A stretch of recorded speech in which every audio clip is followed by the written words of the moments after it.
Na mi xeweta hi vito ra matimba ra Yesu Kreste wa Nazareta eka madyambu ya siku ra namuntlha. Mina mfundhisi Mashava MH kusuka eka Malamulele Gantlanani Full Gospel Church of God in Southern Africa na le ka Mninginisi Block 3 Full Gospel Church of God in Southern Africa. Hi lava ku ya twa rito aka siku ra namuntlha, Xikwembu a xi mi pfuni xi mi katekisa xi mi endla hi tintswalo hi vito ra matimba ra Yesu Kreste wa Nazareta. Ni ri karhi ni xeweta vanhu hinkwavo aka Asimaka Gospel of Jesus Christ, vafundhisi na vanhu hinkwavo lava nge le ku yingiseleni. Hosi a yi mi endli hi tintswalo yi mi katekisa. Hi ta hi ya pfula tibibele ta hina eka book ya Luka chapter number 19 verse number 3. Yona yi hlayeka hi ndlela leyi, yi ri a navela ku vona Yesu leswaku i munhu wa njhani, kambe a siveriwa hi tshungu hikuva a kumile. Va ka hina laha ya vulavula ehansi ka nhlokomhaka leyi nge u ta koma ku ya fika rini. Ku koma loko ni vulavulaka hi kona a ni ya vulavula hi ku koma ka le nyameni, ni ya vulavula hi ku koma ka le ximoyeni. Swa endleka u lehini mara u lehile a nyameni mara u komini a ximoyeni. Swa endleka munhu a komini a nyameni mara a lehini a ximoyeni. Se ni ya vulavula hi ku koma ka ximoya. Zakeya a navela ku vona Yesu mara a siveriwa hi mitshungu hikuva a komile. Hosi a yi mi endli hi tintswalo yi mi katekisa kwala mi nga kona hi vito ra matimba ra Yesu Kreste. Nhlokomhaka ya hina yi ri u ta koma ku ya fika rini. Va ka hina vanhu va komile eka tindhawu ta ku hambanahambana. Hi na vanhu lava nga koma evuton'wini. Loko ni ya heta ku chumayela la, un'wana na un'wana u ta titwa ku na mina ni wela ka lavo koma hakunene. A ni nga swi twisisi loko va ku Zakeya a komini ku a swi vula yini a tlhelweni ra mina ra ximoya. Va ka hina aka vutomi lebyi hi nge le ka byona, ku na vanhu lava nga koma aka health ya vona, ku na vanhu lava nga koma atimalini, ku na vanhu lava nga koma aka vukati bya vona, ku na vanhu lava nga koma adyondzweni, ku na vanhu lava nga koma aku ehleketeni, ku na vanhu lava nga koma a rirhandzwini, ku na vanhu lava nga koma aku rivaleleni, ku na vanhu lava nga koma aku nyikeleni, ku na vanhu lava nga koma a ripfumelweni, ku na vanhu lava nga koma a ritweni, ku na vanhu lava nga koma a swikhongelweni, ku na vanhu lava nga koma aku attendeni ka ti-service a tikerekeni ta vona, ku na vanhu lava nga koma aku solveni ka ti-probleme, ku na vanhu lava nga koma aku vulavuleni, ku na vanhu lava nga koma eka mavonelo ya swilo, ku na vanhu lava nga koma amambalelweni ne le ku mechiseni, ku na vanhu lava nga koma eka ku hlayisa swakudya, ku na vanhu lava nga koma eka ku hlayisa mindyangu ya vona, ku na vanhu lava nga koma eka ku basisa majarati ma vona, ku na lava nga koma eka mhaka ya ku titsongohata, ku na vanhu lava nga koma eku amukeleni ka vayeni. Se wena makwerhu kwala u nga kona, u nga va u komini aka area yihi eka hinkwaswo leswi ni nga swi hlaya haleno, kumbe leswi ni nga swi boxa hi ku hlawuteriwa hi ku hlohloteriwa hi moya lowo kwetsima. Xana u nga va u komi aka side 3, u ta koma ku ya fika rini. Ku na vanhu lava nga koma aka health ya vona. Loko a dya swakudya miri wa yena hinkwawo wa pfimba, miri wa yena hinkwawo wu va na allergy. Van'wana hikuva va komini aka health ya vona, ni vulavula hi rihanyo ra vona, hikuva a komini aka rihanyo ra yena, u twana loko ku ri na mapapa a nge se za a humela ne le handle. Wa switwa ku namuntlha rixi ku ri na mapapa, hikuva marhambu ma yena kumbe miri wa yena wa n'wi ripotela, hikuva munhu loyi u komini loko swi fika eka mhaka ya health. Ku na vanhu lava lavaka ku nghenelela swikhongelo mara va tsandzeka hikuva va komini aka mhaka ya health. A nga heti tiawara a nge se dya nchumu kumbe a nge se hoxa nchumu anon'weni, hi mhaka ya ku munhu loyi u komini a rihanyweni ra yena. Ku na vanhu lava nga koma aka health ya vona, swilo a swi le ku fambeni.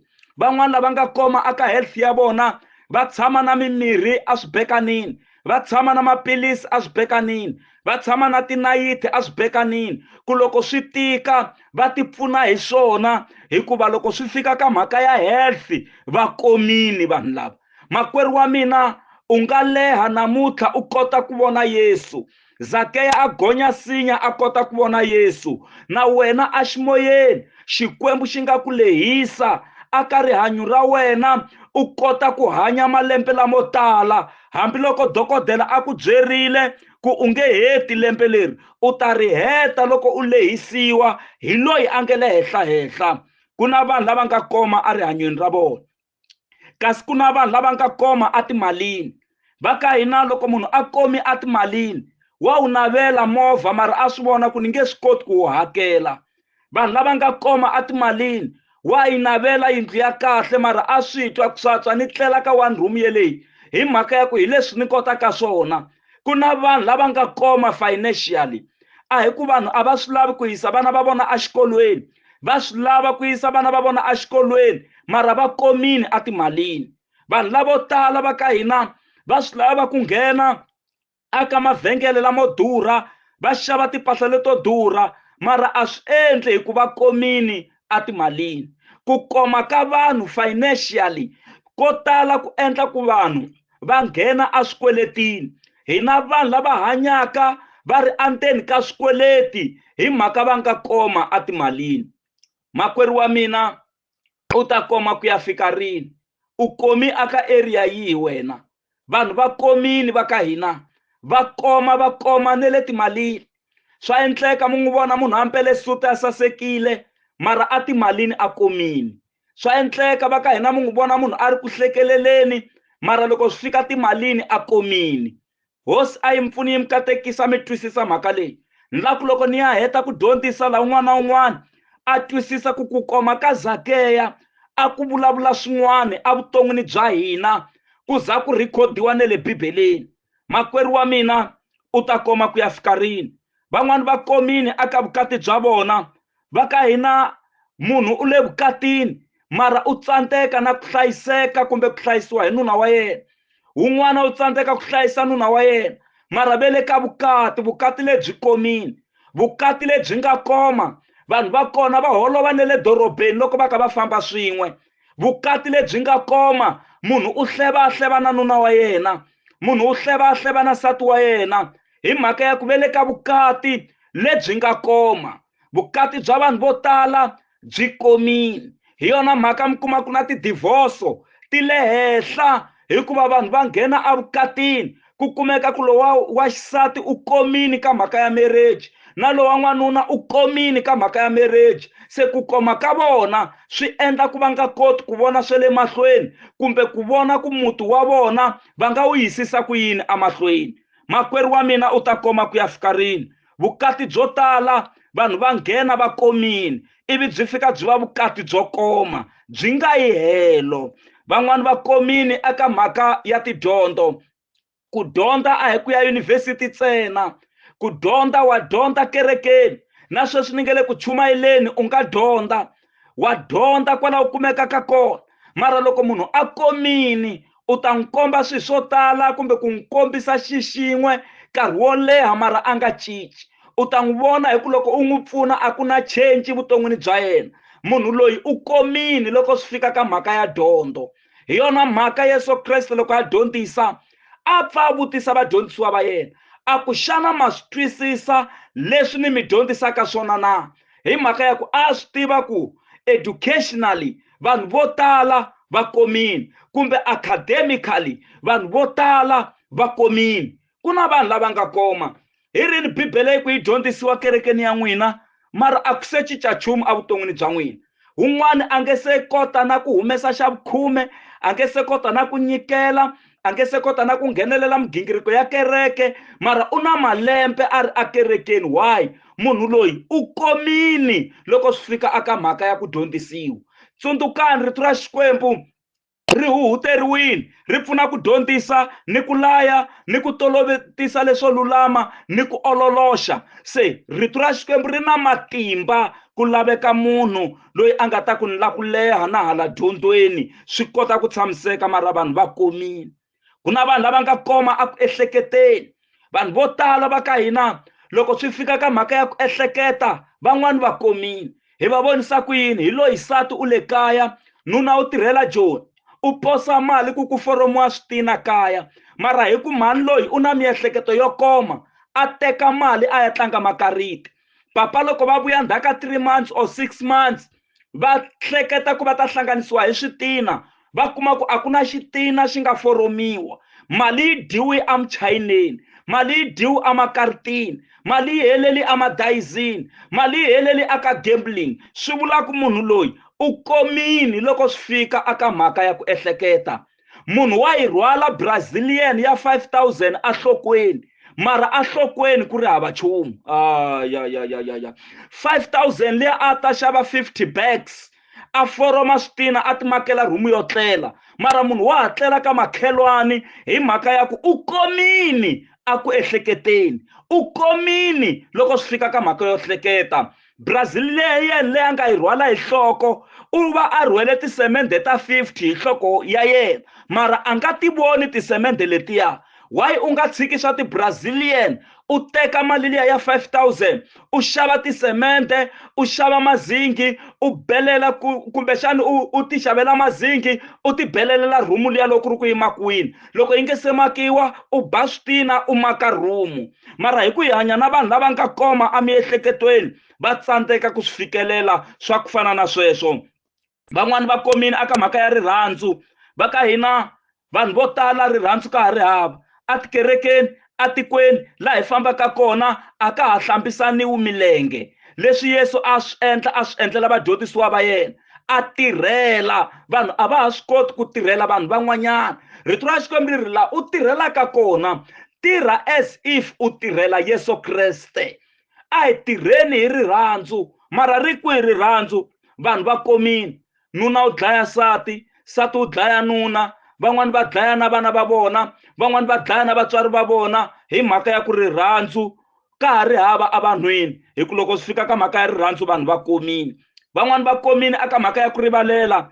A ku ni nge n'wi rivaleli, ni ta za ni fa ni nga n'wi rivalelanga. Hayi, a hi mhaka ya ku ma swi kota ku tibyela ku n'wa mi rivaleli, mi yo koma loko swi fika ka mhaka ya ku rivalela. You are too short, mi komi ngopfu n'wina loko swi fika ka mhaka yo rivalela. A mi swi koti hi ku mi komini, a mi koti ku vona ku loko mi rivalela swi endla ku na n'wina mi kota ku rivaleriwa. Se tshungu wa mi sivela hi ku mi komini.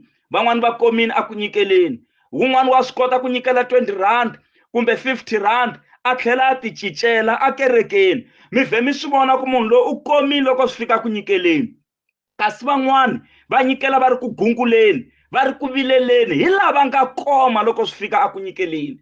Un'wana loyi a nga koma ku nyikeleni loko o mi nyika nchumu swi ta duma tiko hinkwaro ku u mi nyiki chukela, swi ta duma tiko hinkwaro ku u mi lombi mugayo, swi ta duma tiko hinkwaro ku u mi nyiki hembe kumbe baji. Hi ku munhu loyi u mi nyikile leswi a nga mi nyika swona, mara mi nyikiwe hi munhu wo koma loko swi fika ku nyikeleni. Van'wani va komini a ri pfumelweni, hi swi vona njhani na?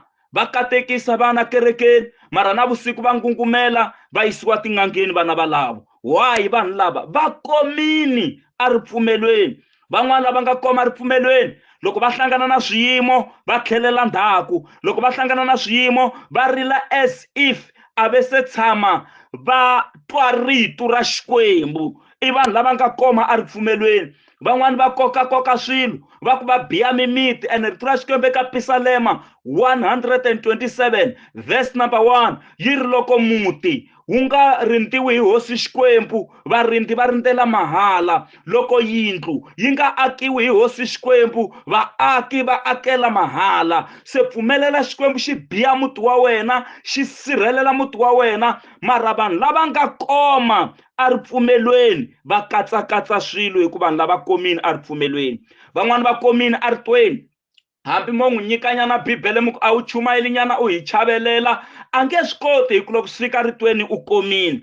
Vanhu vo tala ve le kerekeni mara mahanyelo ma vona a ma fambelani na leswi swi va swi endlaku akerekeni. Mfundhisi u le ku dyondziseni kahle, mprofeta wa vanhu u le ku dyondziseni kahle, thicara ra rito ri le ku dyondziseni, muapostola u le ku dyondziseni, muvhangeli u le ku dyondziseni, ve le ku dyondziseni kahle vafundhisi, ve le ku dyondziseni kahle malandza ya Xikwembu, va evhangeli ve le ku dyondziseni kahle, mara mahanyelo ya vanhu lava dyondzisiwaku a ma yelani na leswi va nga dyondzisiwa swona. Why mfundhisi Mashava MH? I ku vanhu loko swi fika ritweni ra Xikwembu va komini, vanhu va komini va koma ne le ritweni va lwa na rito leri a ri fanele va pfuna hi ku va komini van'wani va komini eka mhaka ya swikhongelo wa khongela mara u tlhe a khongela a ka gungula wa khongela loko xikwembu xi sungula ku hlamula u tlhe a chava leswi a nga swi khongelela u tlhe a nga tshembi Petro va n'wi khoma ya jele kereke yi sungula ku khongela loko a ta a huma khotsweni hi singita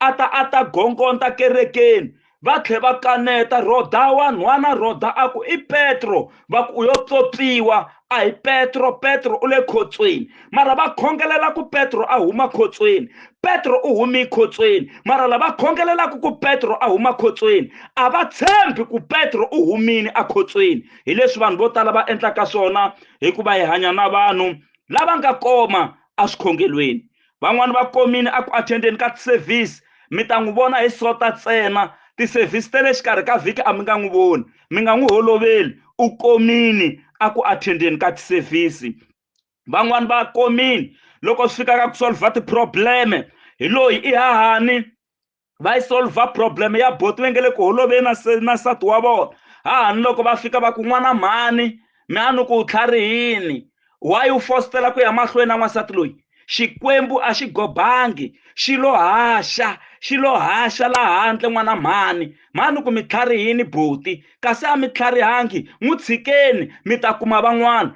a rivala ku divorce yi vula swo tala ngopfu u fane munhu loyi loko va hambana swo vula ku na maxaka ma hala ka nuna na hala ka sati se a ka ha ri na ku hlangana mi kuma ku hala ku sele vana va ha swi tivi ku va ya ka kokwani va hala ka nuna kumbe kokwani va hala ka sati a swi hati ku va ku ri na hasahasa yikulu yi nga endleka mara hahani a yi swi voni hi ku yi komini loko swi fika ka ku solva ti-problem na vomalume va kona vomalume van'wana lava nga koma a ku solveni ka ti-problem u swi vona ku malume yi komini loko swi fika ka mhaka ya ku solva ti-problem yo nyanyisa matshan'wi ya ku yi lamula yi lunghisa swilo van'wani va komini a ku vulavuleni lava nga koma a ku vulavuleni a nge vulavuli na n'wina mi huma mi nga kwatangi loko mi za mi hlangana na yena u fane a siya marito man'wana lawa ma nga ta sala ma mi kwatisini loko a vulavula na n'wina mi sala mi ku mi hefemuteka why munhu loyi i ku u komini kwihi a ku vulavuleni a nga swi koti ku vulavula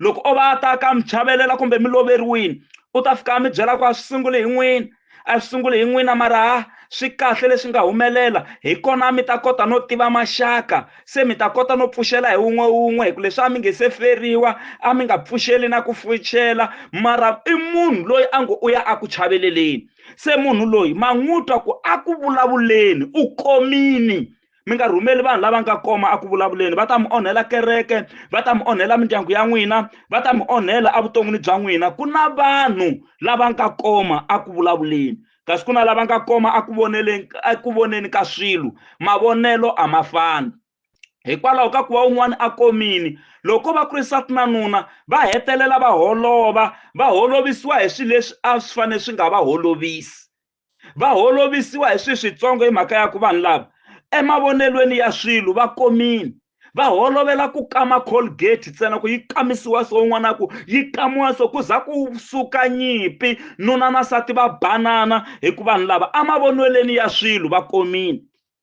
vanhu van'wanyana va komini le mambalelweni ku na vanhu lava nga na mpahla ya kahle yo saseka mara ku mechisa swa tsandza ku mechisa a swi koteki mpahla ya kona a yi hlantswiwi mpahla ya kona a yi ayiniwi swilo swa kona a swi khomani swo fumpeteriwa kwala swi fumbiwaka kona va ku ta ayina dyambu hina ha swi ngheni munhu loyi u komini loko swi fika ka mhaka ya mpahla na mambalelo u va a komini ku na vanhu lava nga koma a swakudyeni ku na mimiti liya loko yi fika ku fikiwa swakudyeni yi komini loko vuyiwa na mihandzu yo karhi hi le vhengeleni wa ha ku veka checkers loko u jika ku ya hluvulanyana baji loko u vuya u ta kuma u hlanganisiwa hi checkers ra maapula kumbe ra tibanana anyangweni ka ha ri hava nchumu hi ku muti lowu wu komini loko swi fika ka mhaka ya swakudya un'wana ku swekiwa vuswa byi swekiwa ndhawu yin'we mara xixevo un'wana na un'wana o tizamela mara hi le mutini wun'we muti lowu va komini loko swi fika ka mhaka ya swakudya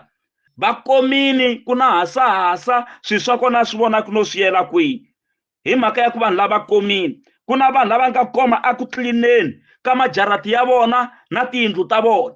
Ku na vanhu lava tshamaka amimitini liya ya ku u nga bata tinciya u za u nghena nyangweni, wa bata tinciya hi mhaka ya ku vanhu lava va komini aka mhaka ya ku tlilina. A ku kahle u phasiwa hi mapume wa ha nghena anyangweni ya kamara leyi tlelaka munhu. Why vanhu lava va komini loko swi fika ka mhaka yo tlilina, va komini loko swi fika ka mhaka ya ku basisa. Hosi a yi mi endli hi tintswalo mi kota ku twisisa mhaka leyi. Ku na vanhu lava nga koma aka mhaka ya ku titsongohata.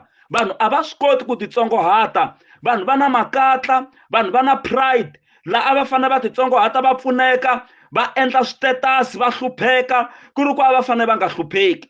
Why? I ku vanhu lava loko swi fika ka mhaka ya ku titsongohata va komini. Xo hetelela ku na vanhu lava nga koma va ka hina va koma aka mhaka ya ku amukela vayeni, va komi ngopfu, a va swi koti ku amukela vayeni. Muyeni a ha ku fika u lava no tlhela, loko ku ri ku u ta ku tleleni u lava no tlhela, ri nge se za ri pela no pela swi vona ku laha a hi amukelekangi mina na vana va mina. Kasi rito ra Xikwembu ri hi dyondzisa ku hi fanele hi va vanhu va ku kota na ku amukela vayeni. Kereke ya n'wina ya swi kota ku amukela vayeni na?